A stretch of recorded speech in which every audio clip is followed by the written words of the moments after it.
and welcome to BERNAMA Today. You're with me, Tamina Khalji, Jessie Chahal in the studios on a brilliant Tuesday afternoon. That's right. We're swiftly, taking you through the next hour. Loads coming up your way. Some amazing headlines as well. Some nerve-wracking ones. But it is the 10th of July, 2018. As you said, yes, it is. It's a Tuesday.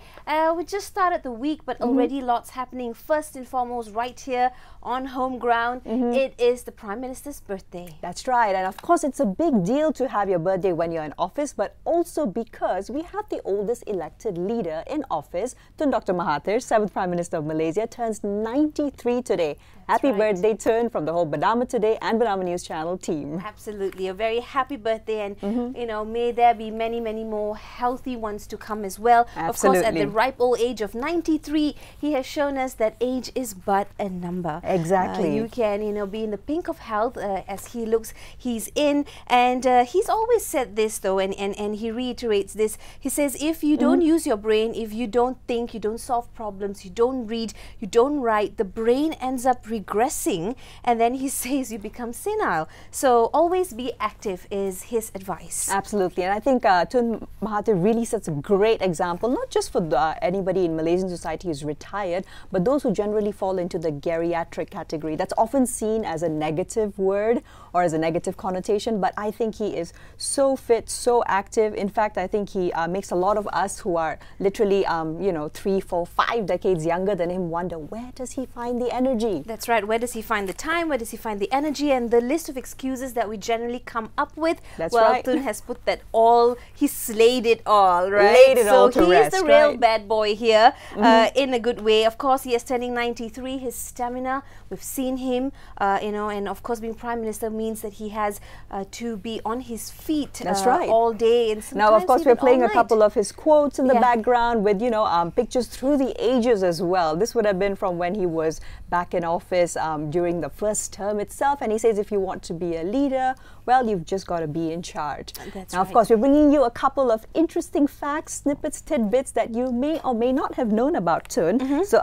as we said, he's currently the oldest world leader at 93 years old, and it is definitely a world record. And of course, before he was announced as a candidate for Prime Minister, he had already been retired for 15 long years. That's right. So this term around, of course, his second term, his sort of reincarnation as the Prime Minister.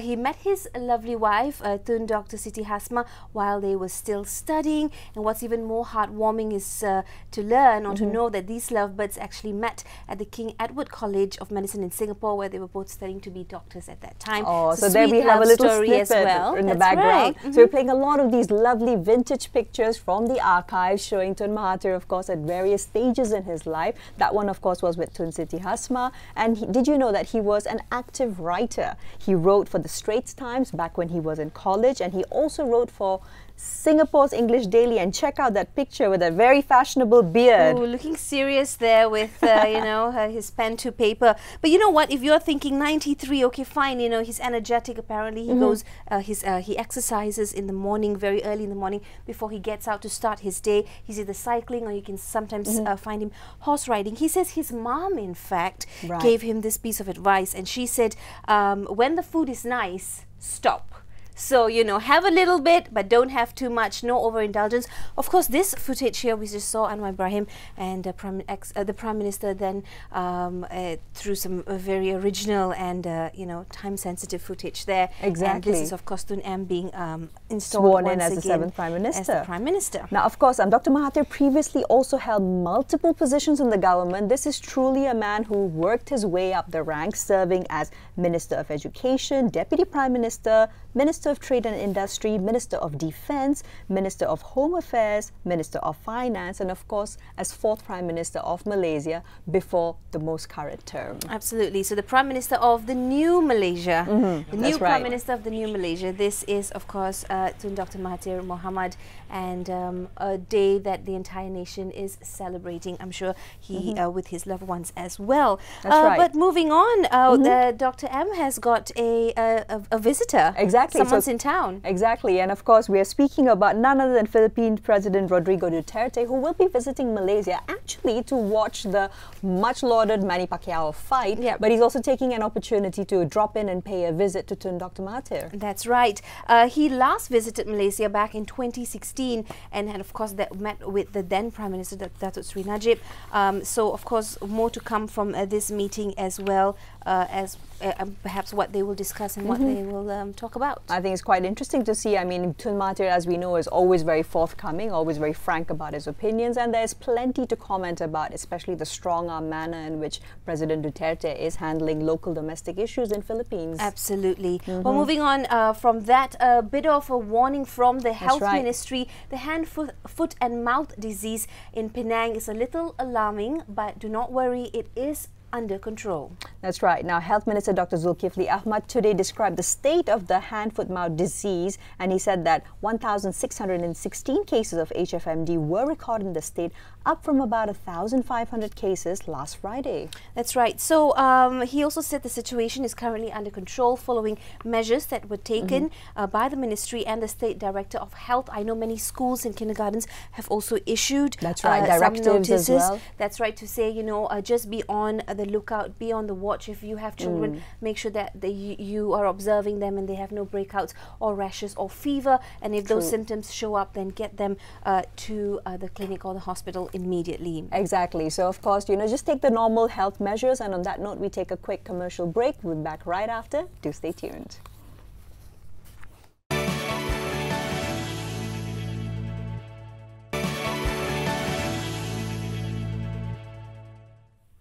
Hi there, thanks for joining us right here on BERNAMA today. Tamina Kawji's Jessie Chahal taking you through the 10th of July 2018. That's of right. course, it's not just any other day, it's a day of our Prime Minister, our newly minted Prime Minister, who's of course celebrating his 93rd birthday. If that's not a celebration, if that's not a party, I don't know what is. Exactly. So, of course, Tun Dr. Mahathir's 93rd birthday aside, this is also a very momentous day. It is the 60th day, pretty much exactly as in when New Malaysia started after the May 9th elections, which were definitely seen as a turning point in Malaysia's democracy. Absolutely. Exactly. And coming out of that as well, lots of headlines that we wanted to share with you before the break, a couple of interesting headlines.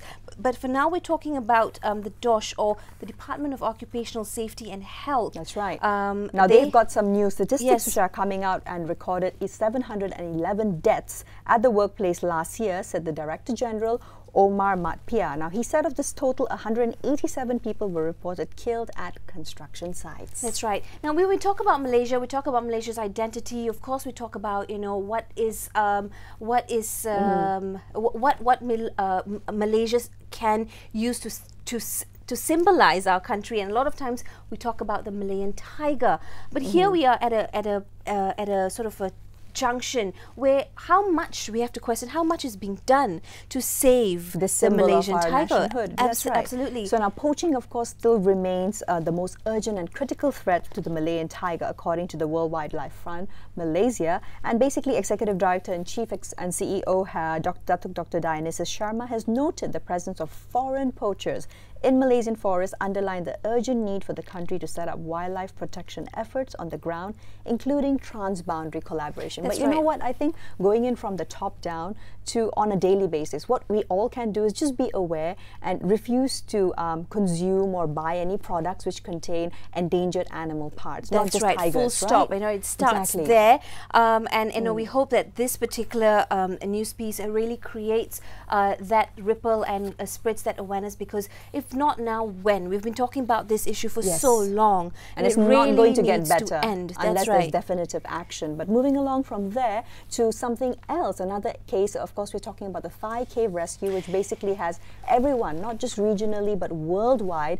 on the edge of their seats. An entire football team of young boys and their coach. Of course, 1/4 of them are now safely out. So we're bringing you the updates on that. Now, what's going on is that 8 soccer team members have been freed 5 still remain trapped. That's right, 5. So that's 4 boys and their coach still remain in the cave. As of 10 p.m. last night, all rescue efforts were halted for a short while to replenish what is known as the cave system. And so in there, your oxygen, the oxygen tanks, as well as any kind of backups that needed to be replenished. They also need to watch the water levels as they're expecting rainfall as well. So immediate and quick response needs to happen there. We're hoping that today will be the day we will see the final 5 out of that cave. First of all, Tam, I can't even imagine being in a situation like that. And then secondly, to be stuck there for over 2 weeks. And over that, I have no idea how the parents are getting through this emotionally, to be able to actually, you know, to be the parents of those 5 remaining boys, and of course the family of the coach,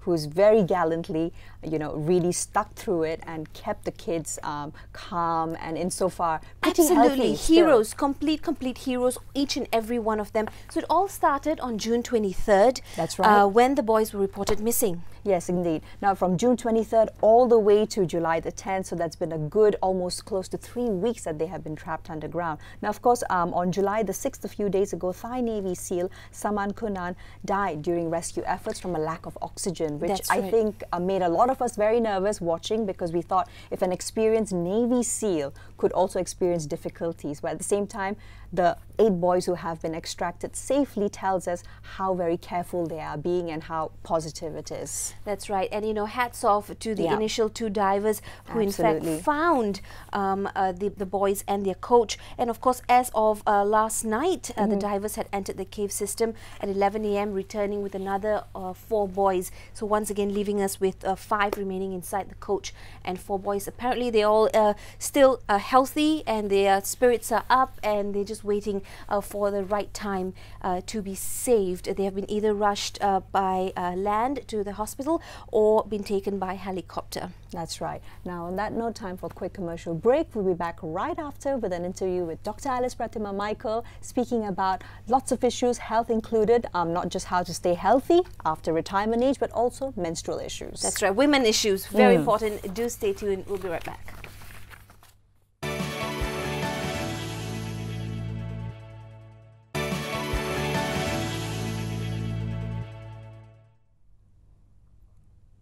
Hello and welcome back to BERNAMA Today. You're with me, Tamina Kausji now, and I have in the hot seat with me our regular wellness physician, Dr. Alice Pratima Michael, to speak to us about not just how to keep in great health way past retirement age, but also a focus on menstrual issues for women.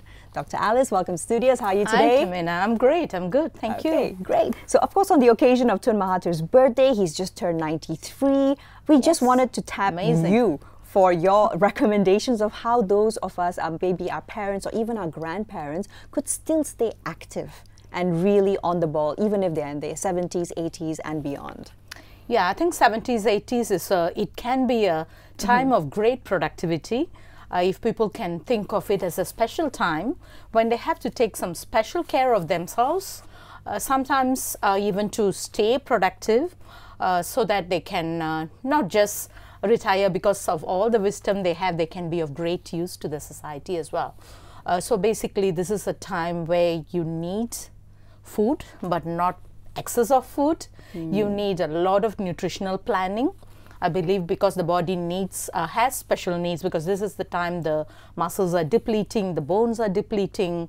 It's a time of degeneration. So basically, you need to stave it off by going for food according to your activity in calories, but of course special food which is non-inflammatory, because we say there's a big theory of inflammation causing diseases and death. That's right. So we need to have longevity planning here.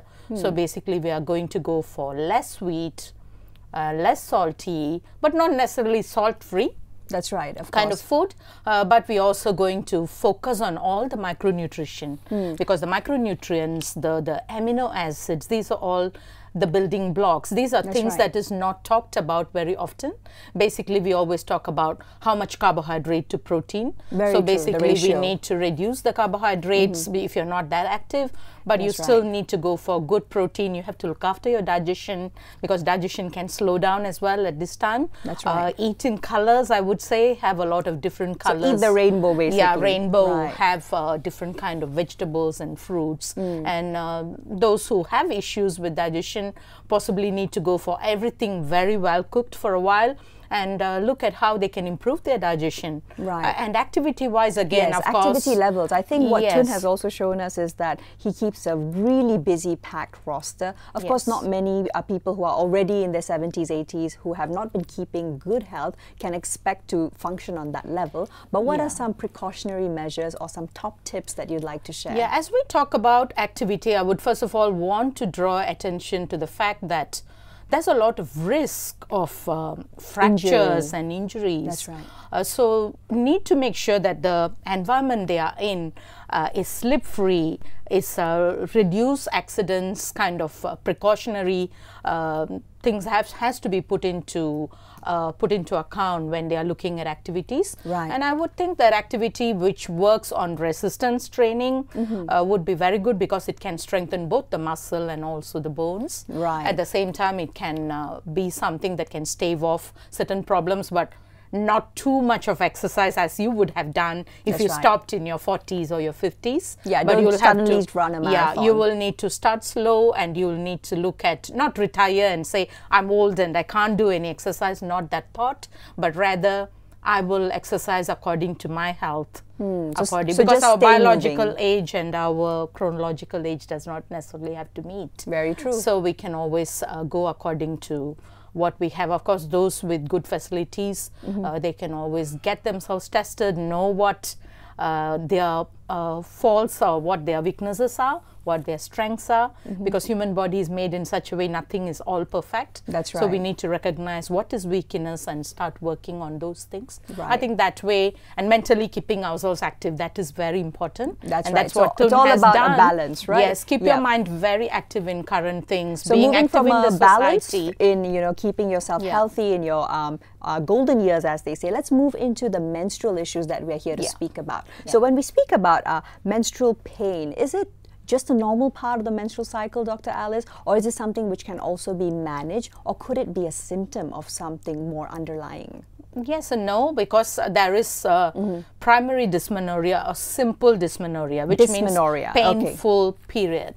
And basically that can be normal. That's right. In and some looking at women, the image over here, can you explain? This is just showing how female reproductive organs are situated. So you can actually see the uterus, the top portion, the rounded portion of it, together with the fallopian tubes and the ovaries. That's actually tucked into the very low part of the pelvis. That's right. That means it's not in the abdomen, but it's a lot down in the pelvis.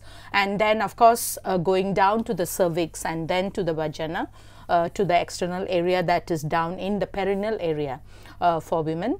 So basically, if you're having painful period, if it is a normal painful period, or we call it primary, that means not a very serious pain, it's just for the first couple of days. Right. And this can actually feel like a crampy pain, which is in the lower part of the pelvis. Remember the picture? That part is in the pelvis. It is not up here.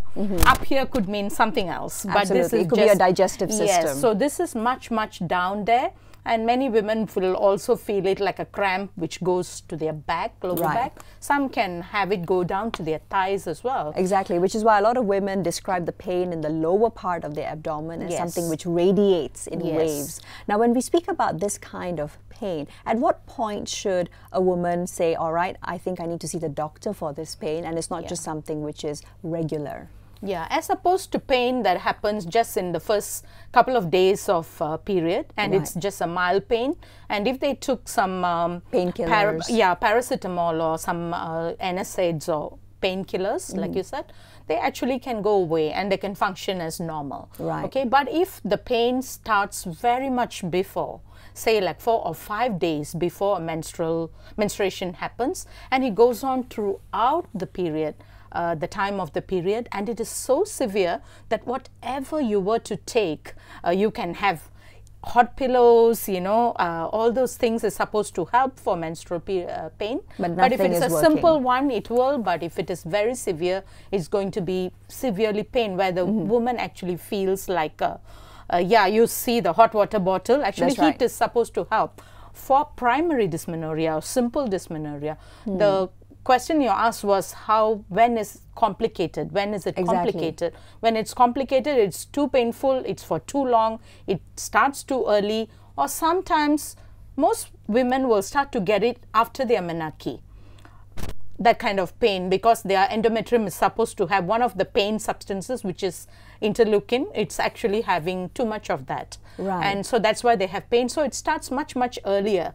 And it's continuously there most of the time, every period. But if it is suddenly they had no problem at all with their menstruation, but suddenly in their 25th or 26th year, then suddenly they start to have severe pain, then you may think this is something new that is happening to me. So you've got to observe. And also another thing is, what about this? There are also women, Dr. Alice, who prefer not to take any kind of medication despite being in pain because they don't want to have additional chemicals inside their body. So what advice do you have for them for natural remedies or natural solutions for pain management during the menses? I think basically if we were to take healthy food, if we were to reject fatty, sweet kind of foods and take more natural, a lot of fruits, vegetables, it does help. Your pain can be something not extremely severe. And if at all anything, if you do have simple menstrual pain, you can always take a paracetamol. But if you were to take for 7 or 8 days of your cycle, if you were to be on strong NSAIDs or painkillers and so on, then it may be something more serious. And this is time to go see a doctor, because there's so many other underlying pathology. Let's talk about one of the pathologies which could be possible, endometriosis. Now, how does endometriosis develop? Is it genetic? What is it really, in a nutshell? About 175 over million women at present suffer from endometriosis. This may be underreported. That's also true, because women's health and women's pain is often not taken in the same context as others. Nobody really knows why endometriosis happens. Okay, it can be part of a hormone derangement or irregularity. There is a theory that part of your menstrual flow in the very early years of your menstruation, actually, instead of going out through the cervix and the vaginal orifice, due to the contractions, it actually goes backward and goes into the fallopian tube and spills out into the pelvic area, and thereby it is deposited in abnormal areas. Endometrium is the inner lining of the uterus, and this is the one that is actually supposed to shed and then regenerate again during the cycle. So instead of going out, it goes backwards and spills everywhere and starts growing there and starts to wax and wane, just like our endometrium gets thicker and sheds, and that is why it causes that severe pain that can be very, very debilitating, and at present is also one of the causes. Around 30% of women who are infertile also have endometriosis. So would you say that having irregular periods could also eventually lead to infertility? Is there a causation? Yes, definitely. It depends. Basically, if you have irregular period, again, you need to know what is regular period, what is the slight deviation from normal, for which you do not have to worry. So basically, you are looking at between, if your cycles are around 26 days, okay, then it is still normal, because some people can have every month they have a period. Some can have every 26th day or 28th day they can have the period. Doesn't mean it has to be exactly every month. It could be like that. But if it is much, much shorter than that, it can actually have some hormonal problems. So it could be a hormonal problem that is arising from the ovaries itself, whereby the ovary is not coming up with a correct kind of balance of estrogen and progesterone. It can also be due to other hormones. Cortisol or stress is playing a big, big role now. Now there is more and more evidence coming up with it. Well documented and well accepted is the fact that thyroid issues. That's right. If you have hypothyroidism, that means you are very low in your thyroid hormone, then you will get very frequent menstruation that is shorter than 26, 25 days. That means you may bleed like every 20 days. That's right. So and there's you may a also whole bleed more than 8 encyclopedia of days. information. Yeah. But that's all the time that we have for today. Thank you so much, Dr. Alice. We will continue this segment speaking about more menstrual problems in depth when the next time Dr. Alice is in the studios. Thanks for joining us so far. We'll be back after a quick commercial break. Stay tuned.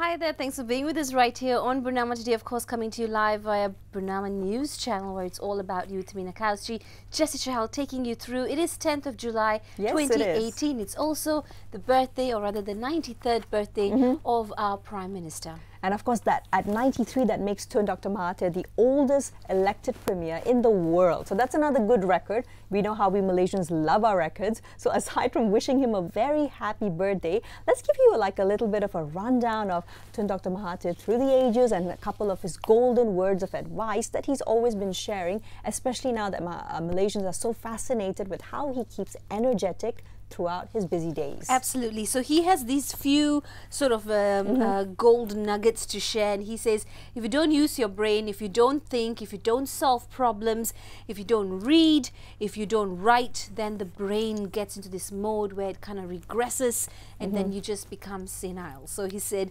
always be active no matter how old you are. And this, of course, for people wondering, how at 93 does the Prime Minister keep fit and have so much stamina? Exactly. Now, of course, when we talk about the day-to-day of it, Dr. Mahathir has also often underlined the importance of not overeating, advice that he got from his late mother.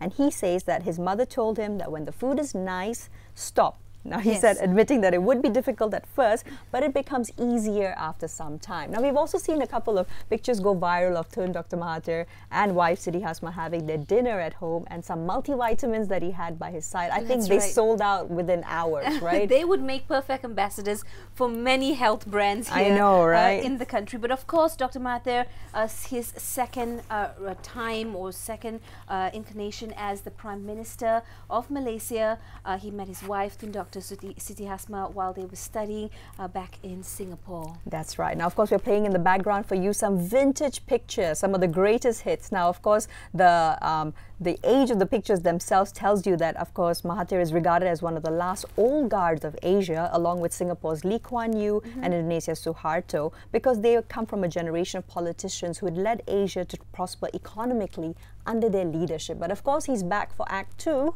And there's a picture of him bearded, looking fairly broody. I like this because at what point you do wonder, is that really him? He looks different with a beard, and very true. And you know, perhaps a different perspective and outlook on life. Exactly, took the words out of my mouth.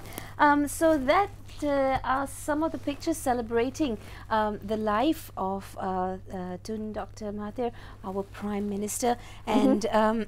He does say as well that you should be ever willing to be active and to have that active lifestyle, even if you are retired. And this opens up another topic of discussion with him, of course, now coming into power. I think he sets a perfect example for many others as well, for us to start talking about having retirees come back to the workforce in any way, back how they can contribute. I think the first thing I can think of, Jessie, is the education industry. Now, we speak a lot. I think our ears are cooked listening to the fact about know, how English standards in the education industry in primary school, secondary school are utterly poor.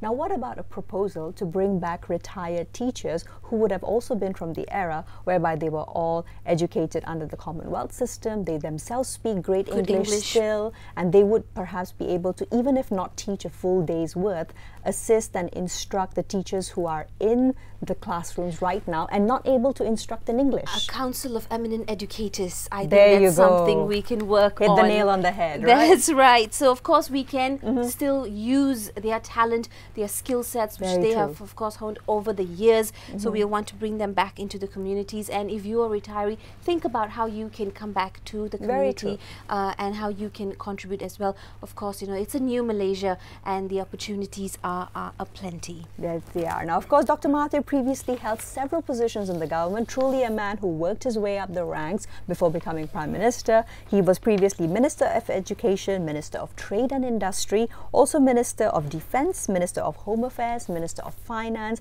of course, Deputy Prime Minister, and also 4th Prime Minister before the Second Act, which started May 9th.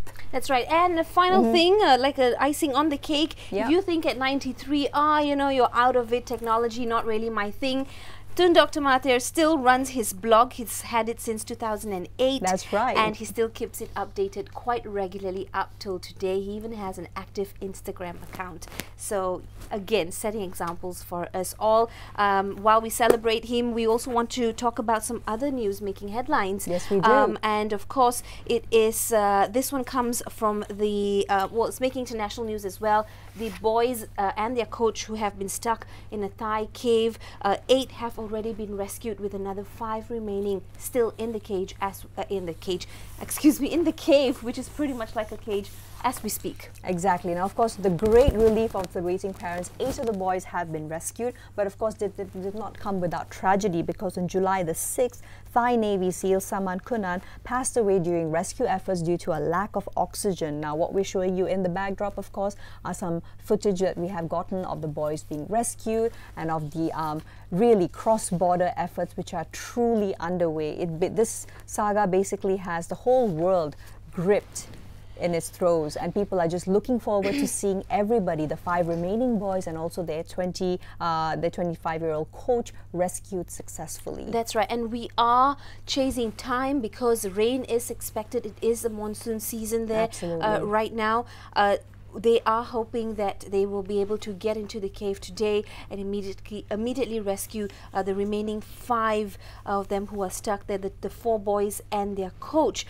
Also, let's look at the rescuers themselves, the divers. They have gone in twice since. There are 90 divers altogether, but they are also getting very tired, and it takes a lot of sort of mental strength as well to keep and you've got to decompress focused, each and every time, so it takes a toll on the lungs, on the entire respiratory system. So definitely, I think what we're looking at over here is also the heroic accomplishment of training the boys themselves, who cannot even swim, not even one of them, to be able to breathe using the scuba apparatus. That's right. So I think they're really showing you how you perform under pressure. Oh, they are the true heroes. I think you know, if we to date for 2018, if there's one story that's really captivated me besides the new Malaysia story, it has been this story. We take a quick break, and when we come back, we talk about another world event that global is sensation making headlines. That's right, none other than the World Cup. We'll be back with our in-house guest to talk about the semi-finals. Don't go anywhere.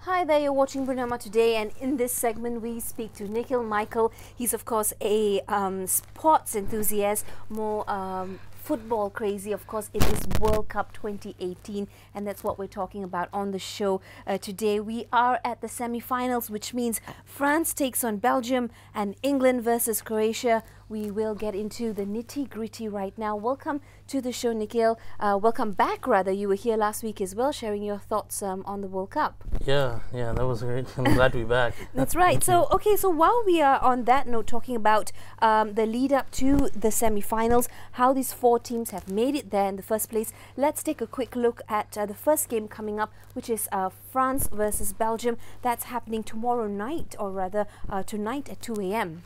Yeah, this is a very tasty encounter. I think more than anything else, this is going to be a full attacking spectacle filled with lots of goals, hopefully.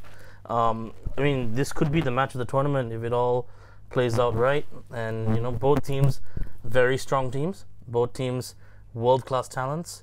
And I can't wait. I can't wait for it. It's going to be amazing. So what are the odds, like France versus Belgium? What are their strategies, and how have they performed so far? Obviously, they've made it to the semi-finals. I think both teams have had a relatively not too complex group stage matchups. Very much so for France, they've come out. They started with defeating Australia, and that was a pretty close encounter. But they defeated Australia. They drew with Denmark, and they beat Peru. So there were these three games were not particularly difficult for France, other than the Denmark game. But what was the watershed moment for France in this tournament was the Argentina game. And Kylian Mbappe made his stage. He became one of the first highest scoring teenagers in the World Cup tournament since Pelé. And this was an amazing achievement for him and a watershed moment for France, beating Argentina in the second round. In the quarterfinals, they faced Uruguay side. Different challenge, more defensive team, but they never posed France much of a threat other than from set pieces. It was France's game. Okay, so let's look at some the key players from France and from Belgium. From France, Pogba. Paul Pogba is the key player. He's the icon, Adidas boy wonder. He's also very popular in the Premier League as well, and pretty much he is their midfield dynamo. I think it's going to be interesting to see how he does. I think he's a very good player. So it's very much him against the midfield of Belgium, which is also filled with their stars like Axel Witsel and all these Maran Fellaini, Kevin De Bruyne, all these players. So Paul Pogba is the shining talisman for that team, and we'll see how well he does against Belgian team. And Belgium, and then who do we have sort of shining there in the Belgium team? Well, shining wise, I think Lukaku is still the focal point offensively, but don't be surprised if this is the match where Eden Hazard shows that he belongs in the World Cup stage. He's definitely been one of the more involved players. He's been involved in the last 14 goals for Belgium. And while he isn't the most prolific of scorers for Belgium, his play is very much key to how they play behind the scenes. And he's definitely also their best player, other than Kevin De Bruyne. So Eden Hazard is the one that we need to watch out for in Belgium. But this team, this is only Belgium's second appearance in the World Cup semi-finals, losing to eventual winners Argentina back in 1986. So this is huge for them as well, and they have done exceptionally well getting to the semi-finals. One can say that this is their best chance. This is their golden generation. I think the next time the World Cup comes around, a lot of their players will be hedging on 30 onwards. So now, right now, their players are in their prime. For Belgium, they need to go out there and show that they want this World Cup. And they could make it to the final. It's not impossible. Their team is good. Roberto Martinez their manager, had a very good tactical approach to Brazil. Let's see how he fits this team against France. Right, that will be interesting to watch, because who would have thought Brazil, huh? Yeah, who would have thought? That was, I did not see that coming. That's right. Okay, so let's look at their styles. France versus this team, who of course can be, called the underdog, so to say. What are their sort of strategies? How is it going to be different? What are they going to take to the field, literally? Well, I think France will play a semi-pseudo physical game, but at the same time they've got enough wing players, pace offensively, with Antoine Griezmann in the middle and their target man Giroud. They'll be very much trying to beat Belgium on the flanks and try and cut in, providing the crosses for Giroud. Or they could play through Griezmann, who can be their playmaker, with Paul Pogba winning the midfield. The battle in the midfield will decide which way this game goes.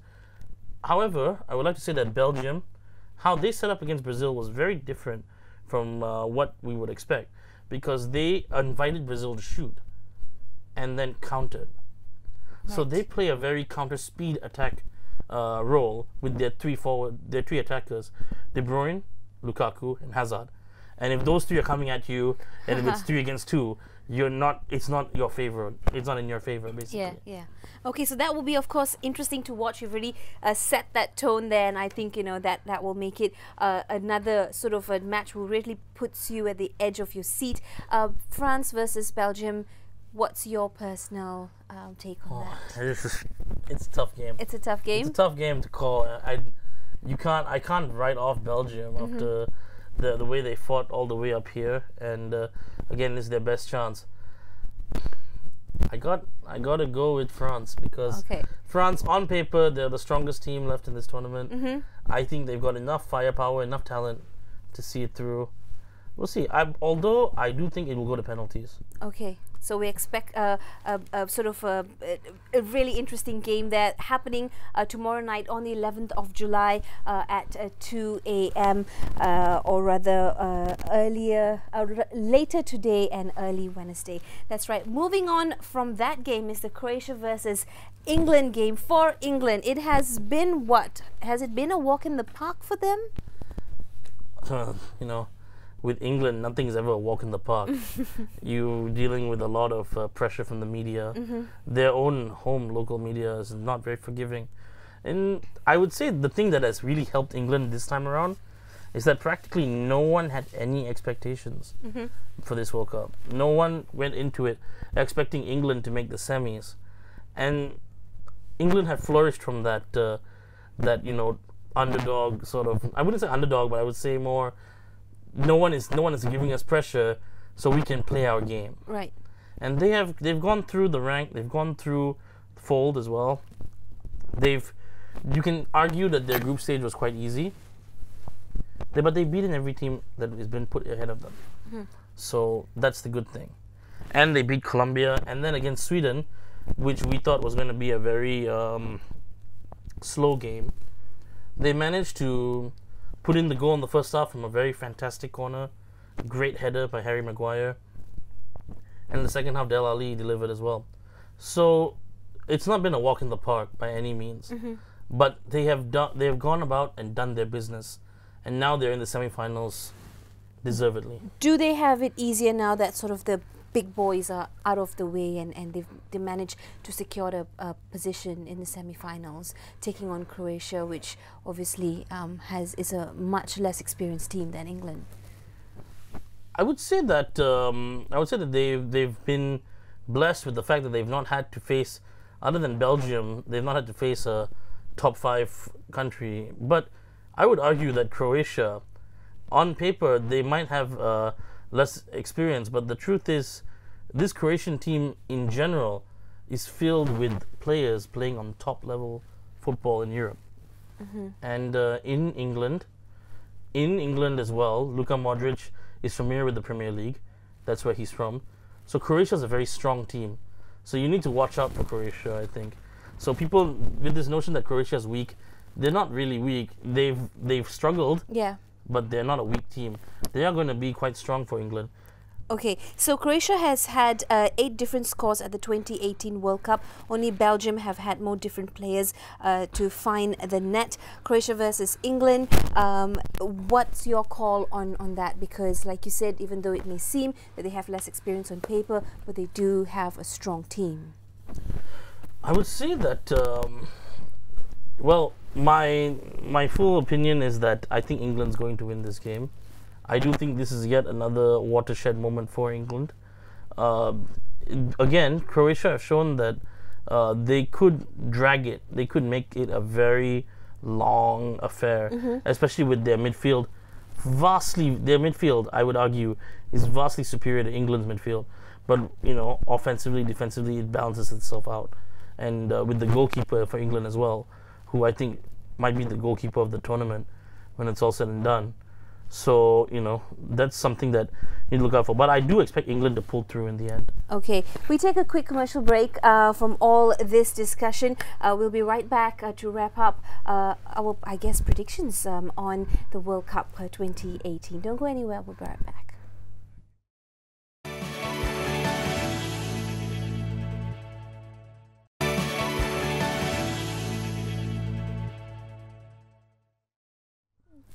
Hey there, you're watching BERNAMA today with me, Jessie Chahal. In the studios with me, Nikhil Michael, sports enthusiast, football crazy fan, talking about all things World Cup. We are at the semi-finals now. Of course, 2 big matches coming up, France versus Belgium, as well as England versus Croatia.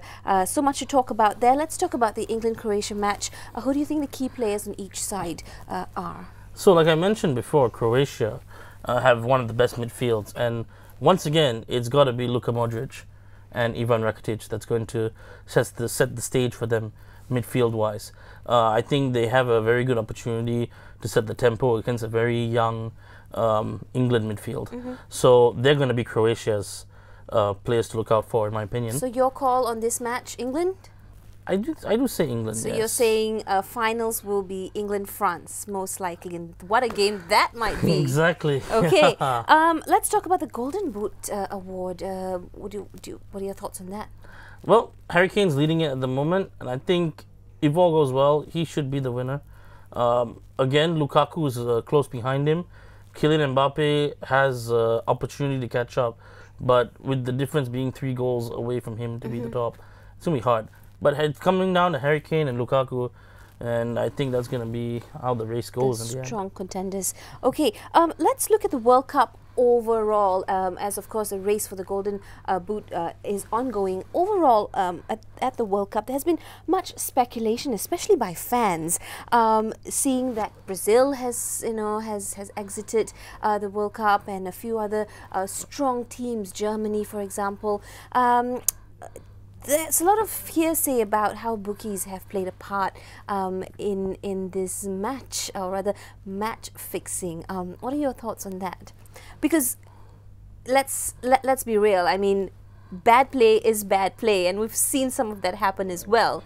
But could there be an element of matches being fixed? I think throughout the history of football in different levels, especially club level, we've seen the Italian Serie A has been plagued by match fixing. It is a real thing. Do I think that every game is affected by this bookie culture or match fixing culture? I don't think so. I think people try to use it as a convenient scapegoat. All right, as an excuse. Exactly, much of the time for why their team did not win or could not perform. But the truth is, it exists. And during the World Cup, there was a case of this in a Colombia game where a player scored a last-minute own goal to change the result of the game. The player returned to his home country and was subsequently shot and murdered. Oh dear. By a alleged match fixing ring. So it's a real thing. We cannot turn a blind eye to it. But at the same time, much of football nowadays has not just illegal gambling, but legal gambling, for example, in the UK, where sports betting is legal. So I feel that people sometimes use this as a scapegoat to ease their own, misgivings about football. But at the same time, we have to remember there are real cases, and there are many ways you can influence a game. It's not just the result of winning. It's by how many goals you win, or what the scoreline is at the end of the game. This is how sometimes the game can be influenced in different ways. We wouldn't really know unless we're there. Let's talk a bit about the fans. If your favorite team is out of the World Cup, what do you do then? Do you take the next best pick, or do you decide, that's it for World Cup 2018, you are out of the picture? Also, for these remaining 4 teams, how do we see the fan base? I mean, is it reaching that climax right now? I think right now you can see in England it's reaching fever pitch. Absolutely over the moon over there. In fact, after beating Sweden, there was a report that came out that some England fans invaded IKEA. So they're pretty festive there. They've not had a team like this in ages. That's right. And in Croatia, for example, the president of Croatia came down to the World Cup herself to watch the matches unfold. So the fan base in these 2 countries have been growing, and in France and Belgium it's business as usual. France are used to these semi-finals, and the French fans always turn up in full force. Okay, so you have predicted for the finals France versus England. My prediction, perhaps Croatia versus Belgium. We'll have to wait and see till next week. Well, thank you so much, Nikhil, for being in the studios with us. So lovely to talk to you about the World Cup. You bring me up to speed with the latest happening at this, of course, world event. That's it from both of us right here on BERNAMA today. Thank you so much for tuning in. Keep it locked on to BERNAMA News Channel for more updates coming your way. Remember, it's all about you. We've got Facebook, YouTube, Twitter and Instagram accounts. Go follow us, and all of that. Have a great day ahead. We'll see you next time. Bye-bye.